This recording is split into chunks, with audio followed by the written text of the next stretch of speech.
Hey up everybody, Magpie Gaming here, bringing you another PUBG news roundup. So this week Brendan Green has done an open question and answers session on Reddit, and we gained quite a lot of information from this. Mostly just his opinion on the game and his ideas. Obviously a lot of it not backed up by the studio because he was being asked questions off the cuff and answering, and of course one of those off the cuff questions was, would there be a single player campaign for the game? And he has confirmed that whilst he'd love to make one, there just simply isn't the time or the resources to do so right now. But he said it is something that they would like to look at in the future if they're given the luxury of time and resources to do it. Now, I'm not sure exactly what value a single player campaign would add to the game. Everybody knows what this game is about and everybody buys it for one reason, and that is the multiplayer of the game. Not saying that a single player campaign wouldn't be beneficial, it would maybe put a backstory to exactly what's happening in the game. But there again, do you really need a backstory to it? You don't really need to know any kind of background to this. The game is just how it is. There's no real story to be had, so maybe one will get added at some point, but I would rather they just concentrate on the game like they are doing now. And I think if it was to take any time and effort away from actually maintaining the game in its current state and improving the current state of the game, then I would rather they didn't bother at all, to be fair. Now, there's quite a few questions asked about why they had removed the ability to bind the jump and crouch key. Now, obviously this is being used, and I don't know, it depends on what side of the fence you sit, whether you see this as an exploit or just funny use of a bug within the game. Now, for those that don't know, you can use the jump and crouch to jump through windows even though they're not smashed. Now, it takes a fair bit of skill to do without binding the key, and they've removed the ability to bind them now so people couldn't just simply take advantage of them. So as I say, it depends on what side of the fence you sit on, whether you saw this as an exploit or not. I did, to be honest, see it as an exploit. I could see quite a lot of people using it to an unfair advantage. You know, being able to silently jump through a window and land behind somebody and take them out. I think that was unfair. So I'm glad that they've unbinded it, but I wish to just sort something out with a window so that you can't jump through a window that's there that hasn't been smashed. So hopefully that'll be worked on. I know that people that used it and made videos with it, it was quite funny and that, but when you're looking to win a game and play seriously, it kind of detracts from that quite a bit. Next up was another question that came along quite a lot, and that was regarding server tick rate. Now, I've touched on this before in a previous video, that people had done some digging and found that the tick rates for the servers were very, very low and wasn't what you would expect from a general multiplayer game. And Brendan Green says that they're really not willing to discuss this right now. He's not sure of the actual numbers, but they're certainly not as high as what we would all like to play on. Now, we're all used to at least a minimum of 60 Hz tick rate.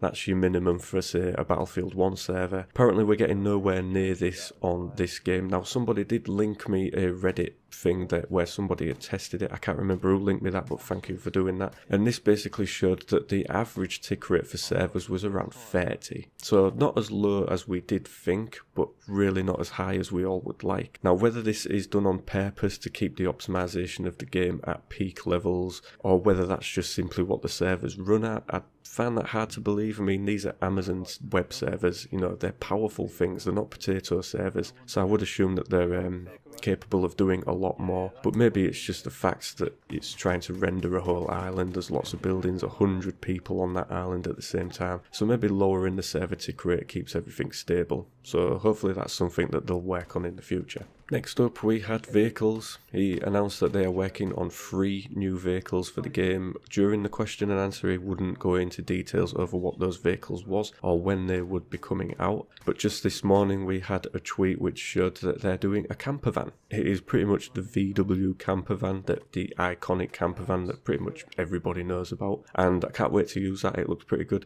I'm not actually sure on its 4x4 capabilities, but it'll be fun to dick around in and, you know, get shot out of like I usually do. Next up, they talked about doing a character progression system. Now, I'm not really sure how one of those will work, because a progression system is aimed at creating a more powerful player, and everybody is dropped on the island equal, so I'm not really sure how you're going to go about that. It's an interesting one. It'd be good to see how they do actually work it out if they do, but I really don't think that it has a massive place within this game. You know, you've got your clothing items that make your character look better, blah blah blah, but have no real world effect on your character. So having an actual progression system, I'm not really sure where they're coming from with that one. But yeah, if anybody has any thoughts or ideas on how they'll actually do it, put them in the comment section down below. They spoke briefly about the new map and basically give no clues as to when it will be coming. They said that it's definitely well in production. So the kind of rumours that I hear are that we'll be looking at a Christmas holiday release for this map,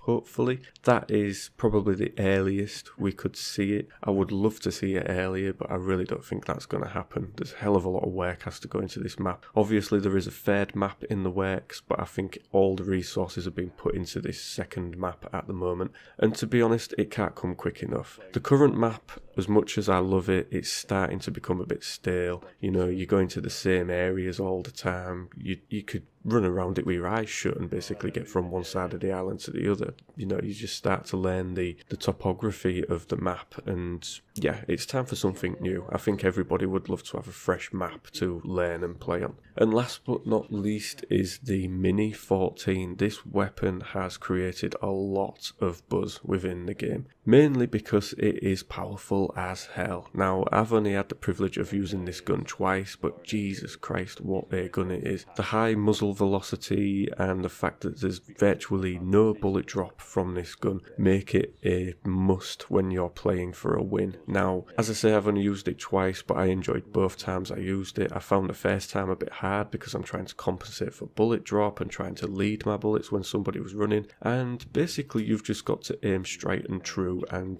99% of the time you will hit your target if they're stood still. If they're moving, you really don't have to lead by much to hit them, not nowhere near as much as you would with other weapons within the game. But it is a powerful gun, and it's kind of split the community. A lot of people want to see this become a created weapon, a lot of people want to see it nerfed, and a lot of people believe that it will be nerfed at some point going forward. I'm not sure where I stand on this really. I mean, as I say, since it was released I've probably played around 20 rounds and I've only come across it twice, but I do know other people that seem to find it every time they play. So when you hear this thing going off, you decide to re-evaluate your tactics because you know this thing can kill you and kill you quick. So me personally, I'd just rather leave it as it is. I don't believe it needs nerfing. Well, it probably does, but I don't believe that they should do that. I don't believe that it should be a created weapon.